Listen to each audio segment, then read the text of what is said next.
You are listening to the new man, beyond the macho jerk and the new age wimp. Your host is men's coach Tripp Lanier.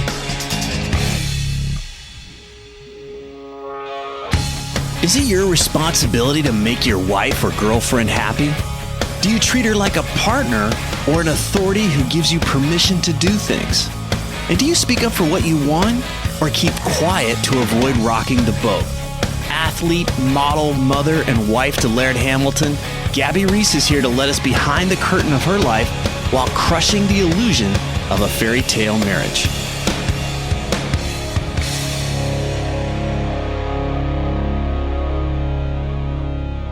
Welcome to The New Man. Today we're talking with Gabrielle Reece, who, all right, you've done a lot. Pro volleyball, modeling, mother, wife to Laird Hamilton, who we recently had on the show, and now you're promoting your new book, My Foot is Too Big for the Glass Slipper, A Guide to the Less Than Perfect Life. Gabby, thanks for being on the show. Oh, thank you for having me. So looking from the outside in, it's easy to project that you and Laird have this fairy tale life. You're splitting your time between Malibu and Kauai. You've got beautiful children, amazing careers, amazing looks. But you're letting us in behind the curtain here with your book because it's not a fairy tale. I use my life and my life with Laird as a reference for the conversation about the unfair, tale that's put on us about, especially for women, that someone's going to come along and rescue us and then everything's going to be fine. And I think it's an unrealistic thing for us an expectation for us to think about. And then I think it's something that we, in turn, then turn around and put on our male partner, which is unfair. And so that was more the idea behind the book. And I think using Laird and I, well, first of all, that's my reference is my life.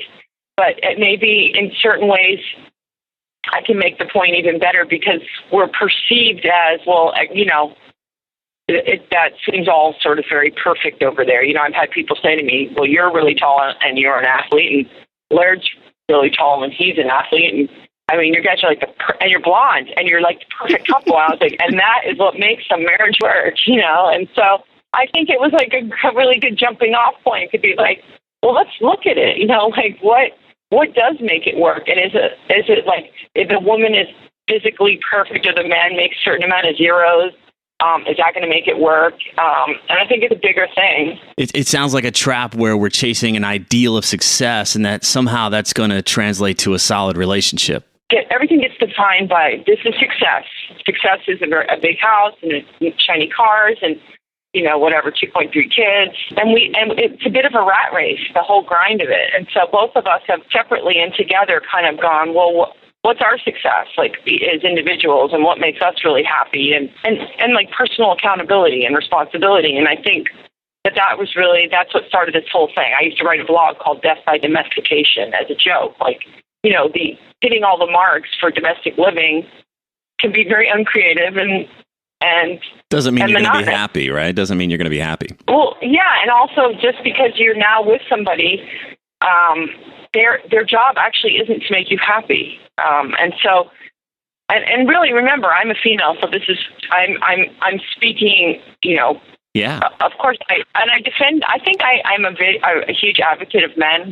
I have a great husband who's a great friend and a great person, and I've learned a lot about men by being in sports, the good and the bad, and by living with Laird. And I recently did an interview, and the woman's like, so let me ask you a question. So what you're saying is, do you think it's okay to be subservient to your husband? In another part of the book. And I was like, you mean if I choose to serve my family and my husband being a member of that family? Yes, I do. I think that dynamic as me as the female and him as the male works really well when I, sort of play to my strengths and he plays to his strengths. And she goes, now, a lot of feminists are going to get their back up about this. And I go, okay.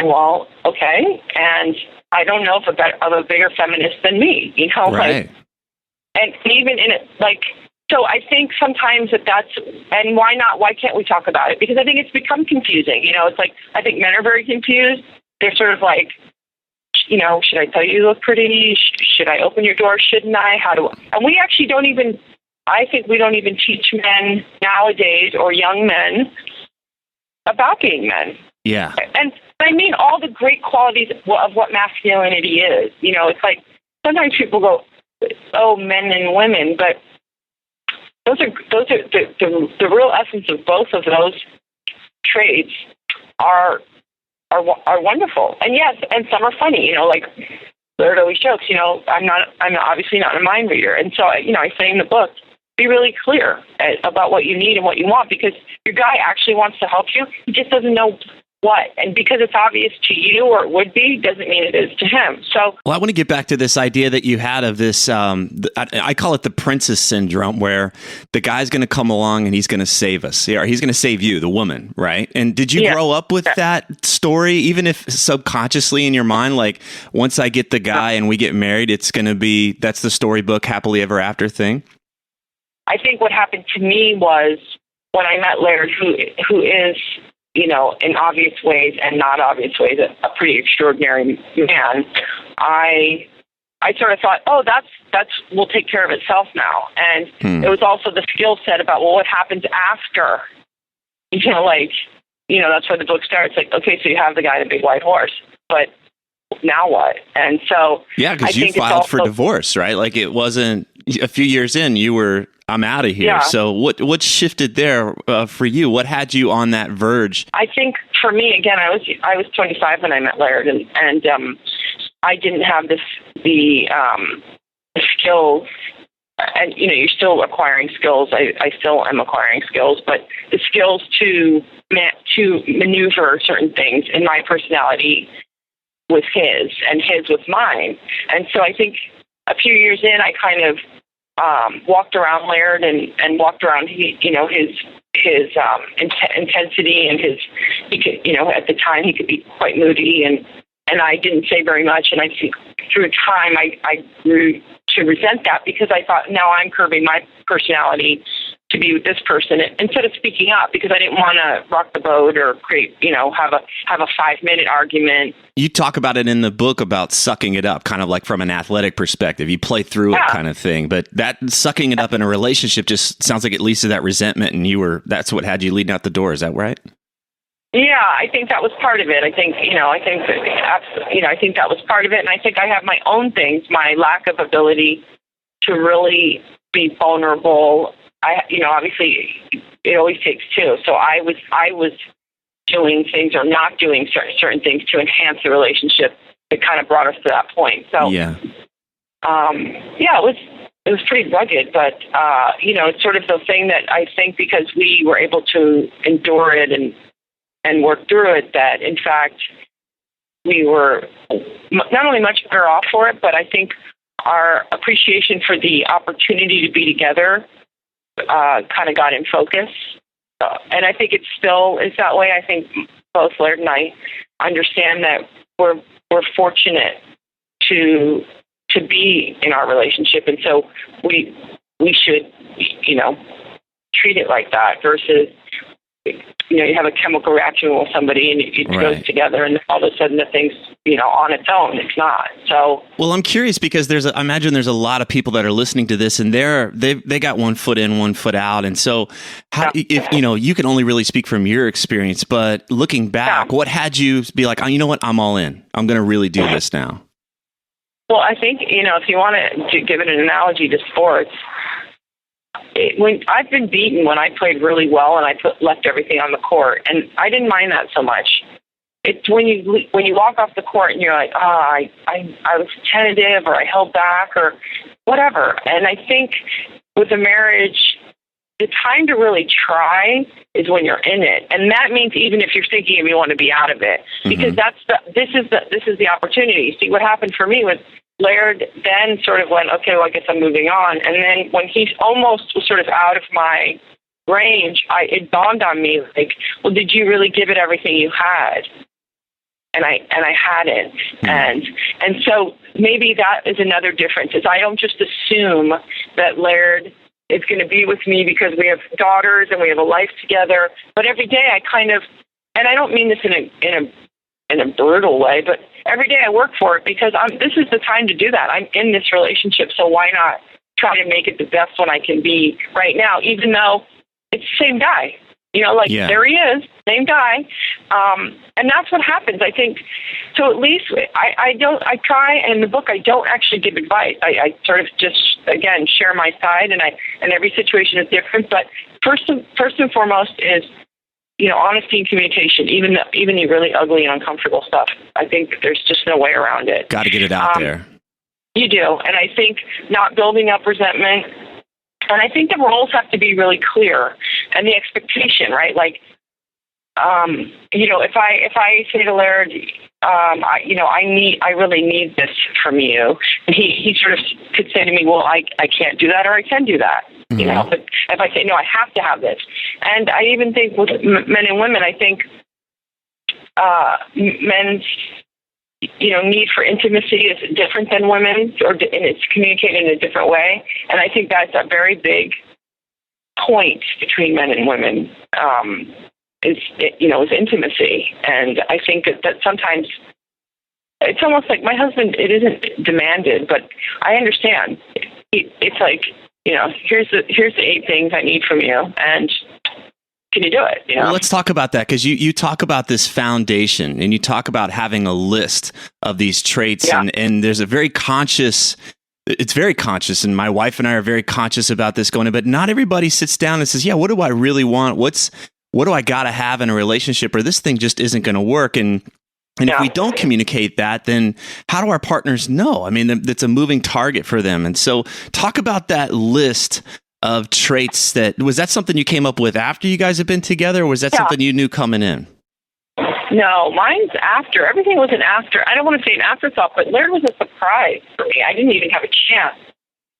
I wasn't looking for something. I certainly wasn't anticipating meeting him. And so, again, this is something that kind of came into focus when you're in a relationship with somebody and you go, this person has all of the qualities that are imperative to me. That, honesty, humor, whatever anybody's thing is. Some people, again, it's maybe it's financial or spiritual, or whatever it is. And so I really came into touch with Laird had the core qualities that I really felt were important for me in a partner.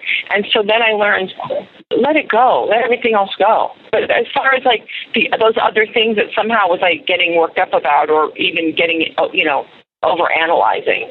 Can you give us an example of what was, it had to be there, it was essential, there was a fundamental, and what was something that was like, you know what, I'm not going to sweat that? Yes, I mean, and they're connected. Laird is a very intuitive and genuinely strong person, male, who is connected to nature, to his environment. And, I grew up in the Caribbean, and for me, that felt really important because it felt very grounding and really real. Like it's something I could look at, whether we lived in Malibu or we were in a forest or whatever we were doing. That was something that I knew would withstand all our environments that we live in. And what's connected to that is somebody who he's a very restless and kind of yearning and frustrated person, and not in his personal life, but like with his connection with nature. So right. I don't take any of that personal anymore, and I just try to be supportive, but and I give him the space. I'm not like, oh, I know it's too flat, it's hot, there's no wind. It's like I don't do that. I don't even get involved. But I just kind of silently am like, give him his room, and I don't. It's not about me. So. I've learned through time, in my younger time with Laird, I used to think, if he was really happy with me and in love with me, he wouldn't be frustrated right now. And one is not really connected to the other. And as long as he treats me with respect, even while he's going through that thing that he goes through, that's fine for me. Well, that's a huge turning point, I can imagine, for somebody listening. It's like, I'm not responsible for their happiness. You talked about this just a little while ago. We didn't really drill it in that, if they're not happy with X, Y, Z in their life, that somehow it's my fault or, I'm to blame. It's so liberating. Well, Men want to fix it, and women we take it really personal, right? So I think it's a dangerous thing. Now, if you're saying, the sight of you makes me see my son, like, okay, well, that's a different story. Yeah, I might but want to if work on someone's that one. just kind of going through it, like themselves, or they have something going on in their life, or they're making a change, like they're going from one career to the next or whatever. I think sometimes we can't really fix it for them or make it about us. I think we could be there, as sort of silent supporters. Because how many things are we all going to go through if we're going to be in a long relationship? A lot. Yeah, tons of stuff. You're in it for the long haul. Let's talk about you being supportive, because when Laird was on the show, I asked him about that. It's one thing to support your man as if he's playing music or something, but he's out there doing stuff that could get him killed. And and so we talked about that. Like, does Gabby ever get in the way? Anything like that? So does it ever just? I mean, is it at any cost for you to be supportive, or does it somehow strengthen you to be supportive too? Because I think for some of us, we think there's this give and take that, well, if I get what I want, somehow she is less off, or is it a both and for you guys? It's definitely both ends, and hey, there's a price to pay as it shines the other way back at me. There's a price to pay to be with a guy like Laird, who is, living with him and the amount of life and energy and passion that he brings into every single day, which is a gift to everyone around him. You fly, birdie, fly. You're not going to be like, okay, and now I'd like to have you act like this. Right. It's just not going to happen. And I don't want to. To be frank, I have learned through being with Laird, I'm not happier because then he's doing what I want him to do. Because, again, it goes back to, oh, yeah, it's my thing. So I think I learned, because Laird is tough, and it's very clear, like, he's not going to be talked to in a certain way or dictated to. But I have no interest. I want him to be fulfilled and in his own life and in his personal expression and with his talents and gifts and the other side of it is how he handles it. The guy prepares endlessly. He's the consummate professional when it comes to approaching his sport. You never saw somebody more careful actually than Laird. So he's also created an environment where I know he's doing everything he can to be safe, even though his abilities, his level is to be radical. Right. Well, I'm coming back to this is like many guys fall into this trap where they treat their wives as their mother or an authority. They say things like, well, my wife won't let me do that. And I'm trying to think, well, no wonder why you're not getting laid. What woman wants to have sex with her son? Because you just created this kind of this power struggle and this, rebelling and resentment and that kind of stuff. But it sounds like for you though, that having a guy that even if there's some tension there, avoiding that kind of power struggle is what is actually a gift for you. That's what I'm getting, is like it actually opens the door for him to really serve you too. Does that make sense? Yes. Well, what is 100%. And granted, I would like to, restate that we didn't get there just like, we slid into home plate with that, no problem. We definitely learned through trial and error. But I think, Laird told me once I had a mother and she died, and he made it very clear that was not the dynamic that was going to work for him. And the thing for me is the dynamic that doesn't work for me is I don't want to be treated like your wife. I would like to be treated, like your woman. And so it sort of swings both ways. Now, I'll act what like does that mean? What does that mean to be treated like your woman? The thing is sometimes when they go, have you met my wife? And I understand like the point of reference. I get that. But when Laird treats me, I would say, listen, I'll do everything that a great wife does and beyond. I will. I'll work my tail off for you. But I'd rather that you treat me like your girlfriend. And obviously, there's certain things, we've been together 17 years, that we're not going to be like we're in a brand new relationship. Yeah. But don't treat me like, I'm the old cat that's been, that's on the couch. Like, I am your wife. I will act like your wife. I will work hard like your wife. But I look to you to treat me, because that's what's one of the things I'm getting, right? I'm being treated like a woman in my home by my husband, who I am trying to treat. I always tell my friends, if you want a king, treat them like a king. If they're going to rise to the occasion, you can help them, Yeah. But if I'm not going to then come home and be like, something for dinner, it's like, that's not going to fly with me. So I think that it's a two-way street, and Laird is perfectly willing to surrender. Kind of, it's just not in his makeup. He had a very strong mother who worked very hard but took care of the house, and so I think his understanding and respect for that is pretty high. So when I make Laird, I cook quite a bit, and I put a lot of effort into preparing meals for Laird and what have you. But guess what? Laird will more times than not certainly say, Gabby, thank you, it was a beautiful meal, and and it's not like, okay, cue, go. It's like he means it, and so what happens is I'm inspired because I see how I always say the language to men. There's the language for men is sex and food. How do you show them that you really love them? It's sex and food. And people look at sex and food. I'm like, it's sex and food. Like, I could bring home a big check or do whatever, and Larry's like, that's nice. But if I make him food or organize food, even if chick's like, I hate to cook, I get it, okay, whatever. But you're taking care of that part of it, and the sex, the guy's like, my chick loves me, right. And don't nag him to that. I mean, it's pretty simple stuff. It's not, rocket science. I don't mean bad guys, good guys. I mean guys that are saying, hey, I'm in it. Like, not guys that are in it. I got 6 girlfriends. That's a different deal, Yeah. Well, I just love that whole, she's my woman. Just seeing her there, because there's an appreciation. There's this person there. Wife is this role, like you said. There's just this fill in the blank. Here's the woman that does these roles. And by the way, your wife's not going anywhere. In your mind, it's like, oh, my wife. It's like, oh. Yeah, it's safe. It's over. Kind of like we did that. That's locked down now.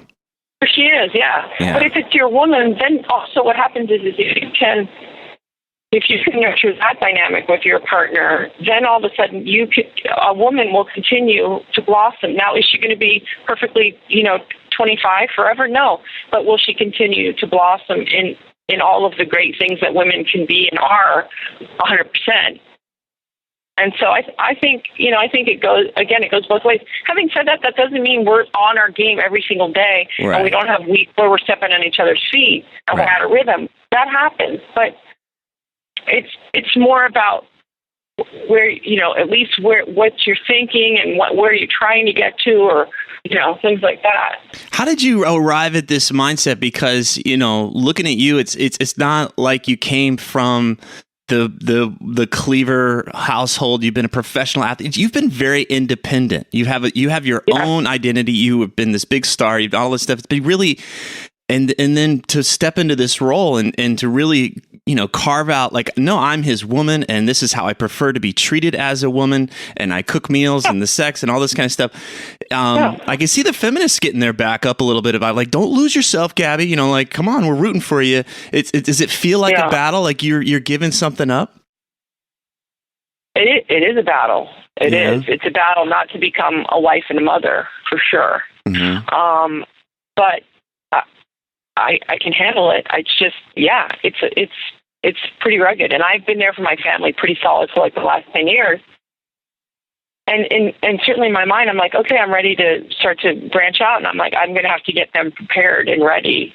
But yeah, it's tough, and there's days where I'm like, but I wouldn't have it any other way, and I consciously have chosen this path and this situation, so I want to make it as good and positive and happy and peaceful and honest as I can make it. So that's, listen, it's always the harder way. Yeah. I don't know that ever the easy is ever that, like, oh, it was easier and better. It's like, yeah, right.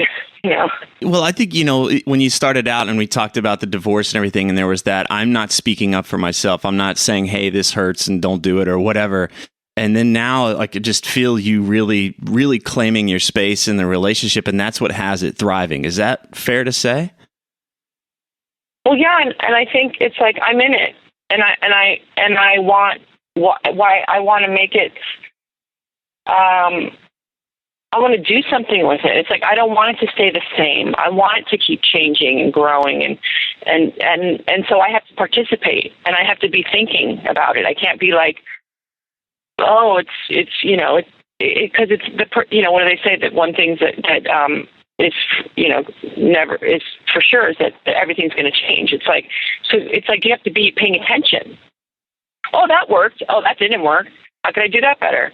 And this idea of I don't feel less powerful because I'm actually trying to make his life better, and by doing that, and you know what I say to Laird, and Laird says this to me: I'll worry about how I'm acting, and I'm going to hope that you're making those good choices too, because I can't control them anyway. So I might as well just sort of say, hey, I'm going to try really hard on my side, and I really hope Laird is going to do the same. And of course, I've picked a person that is something we have in common.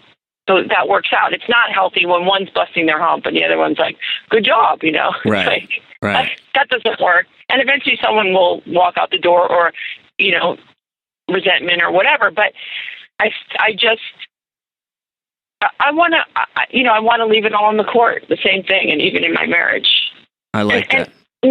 And it isn't, again, it's like I say about training. I don't wake up every day being like, I am so excited to go work out. I can't wait. No, some days I'm going to work hard, but I'm just getting it done. And in my marriage, it's not like, it's so perfect and the birds are chirping and, okay, darling, have a wonderful day. It's like, it's not about that, Yeah. Yeah. Well, that foundation, you talk about having that strong foundation in the book, and this idea of like two whole individuals that are coming to it. And what that means, what I'm hearing you say, you got to be paying attention. You can't be relying on this other person to fill in the blanks for you, to figure it out for you, and to be 3 steps ahead for you. You've got to be the one that's saying what's working, what's not working, where do I want to go, where do I want to take things, and then bring that to the relationship, have the guts to bring that to the relationship. And that's how you co-create this thing. It's not, okay, we're done, he's responsible for me and I'm responsible for his happiness kind of thing. No, exactly. And what I think, too, is that the real, and I know your listeners are male, but at the core of it, I actually think a woman really who is on it probably is the one who really saves the male, and is the one who, if she's got a good guy, he can be a great guy if he's got a great girl, a great woman, because she'll see and she'll go, wow, he's really good. I'll help him over here and also create a great environment for him. And there, again, people might say it's unfair, but I think it's just nature. And so, I don't think the guy's brain is working the way like, well, how can I make my wife thrive? He might say, she looks tired today and the kids are crazy. I'm going to go take them. Okay, good. But I think on the grand, big kind of picture, as women do 50 things at once, and they take in all things into consideration, I actually think, and that's the thing, right? It's, I've had teammates that made, everyone play better. Those kind of people. Yeah. I think Michael Jordan's a great example. Yeah. So why not be someone in your house that makes everybody else play better, Yeah. How can I contribute? How can I help lift things up instead of me? Well, and also help people live in their strengths. Mm-hmm. I'm an imperfect person who makes tons of mistakes. If I was with a different person, I'd be a terrible partner probably. So the point is also being with people and helping each other live in your strengths versus living not in your weaknesses. It's like, who wants to do that? I've been a terrible girlfriend to certain people. Terrible. Yeah. So I want to be with somebody who forces me also to live in my better side. Got it. Love it. Hey guys, go check it out. It's a great book. My Foot is Too Big for the Glass Slipper, A Guide to the Less Than Perfect Life. It's available on, I imagine, everywhere, all over the world. Is that right, Gabby? Yeah, it's out on the 16th, but Amazon's the easiest, I would think. Yeah, Amazon. And we've also, if you just go to thenewmanpodcast.com, we'll have a link there for you as well. It's just great to get an insight into, this type of relationship. It's funny. You talk it straight. You use all the good words. And just love that you're bringing this insight instead of like, hey, I've got it all figured out and now I'm going to solve all your problems. I just think this is so much more helpful. Well, thanks. Well, it's like I'm fumbling through it, so. There's much to learn. So thank you so much, Gabby Reece. My foot is too big for the glass slipper. We'd love to have you back, and please send my best to Laird, too. I will. Thank you. Aloha. Thanks. Aloha. Bye-bye. There's so much more to The New Man than these interviews. So visit thenewmanpodcast.com and join the mailing list so you never miss another update. Thanks for listening.